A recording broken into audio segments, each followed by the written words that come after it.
Our CTV platform, SpringServe, has two main implementations. We're either implemented as the ad server, which I think the market very clearly understands, or as a mediation platform. And mediation is a little bit of a newer term in CTV. It's pretty well understood in mobile.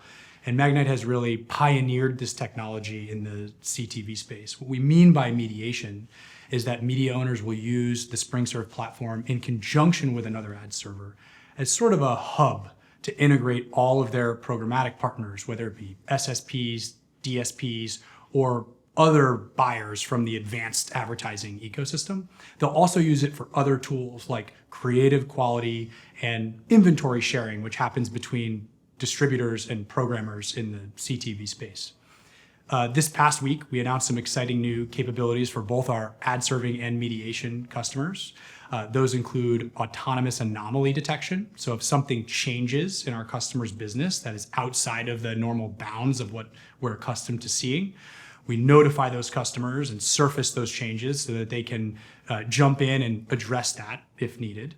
We introduced dynamic pricing and brought some automation to pricing strategy. So as market conditions change, we can automate the process of how our customers set pricing based on those changes. And we introduced demand path analysis so our customers can very clearly understand how the dollars get from the brand to them, and they can evaluate those various paths and sort of gain intelligence of how the money gets from point A to point B. Looking at point A to point B through the context of retail media, commerce data, and streaming, those are all converging fast. Where do you see the biggest opportunity for monetization across this ecosystem, and how is Magnite helping buyers achieve real business results? So an interesting aspect to how Magnite fits into this ecosystem is where data is integrated and enabled. We're seeing particularly our commerce and retail media partners choose to integrate their data on the supply side with Magnite.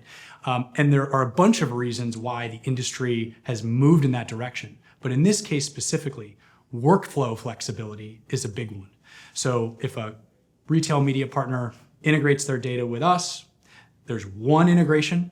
They're able to have very tight control around how that data is activated through sell-side refinement. And they're able to work with their various buyers through whatever workflow the buyer has. And so that flexibility has led a lot of the retail media players to choose to integrate and activate their data on the supply side. We've announced a number of partnerships in this category, most recently Expedia and Best Buy.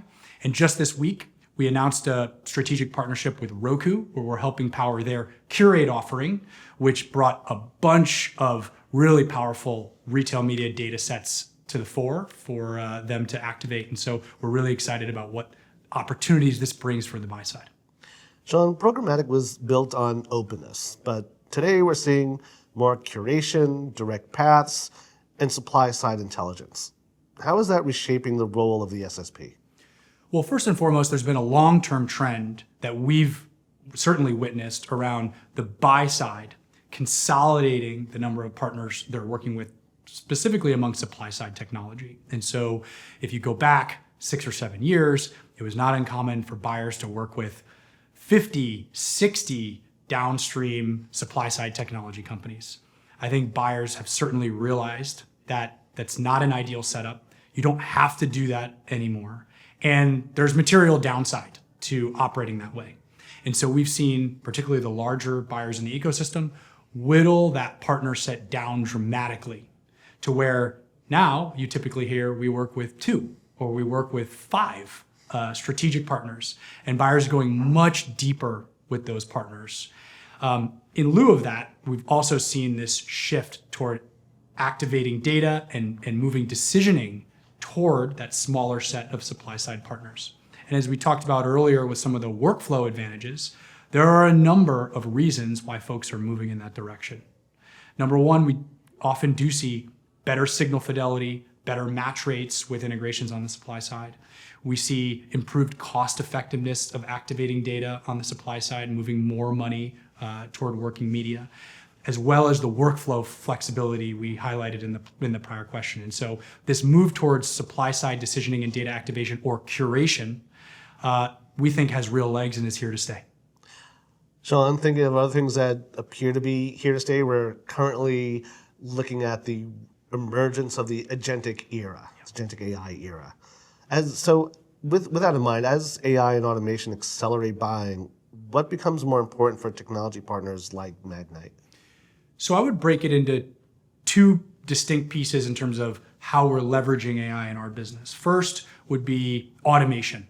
How do we make things easier for our customers, more automated for our customers? How can we enable our customers to do things where when it was historically manual, it just wasn't economic or feasible? And now with the application of AI, we can open up new doors in terms of what our customers can do. And we touched on some of the new capabilities we brought to SpringServe around automation this week. The other side is what we would consider agentic transactions. So the programmatic industry, as we know it, operates on a certain set of rails. The application of AI to that framework is basically a given.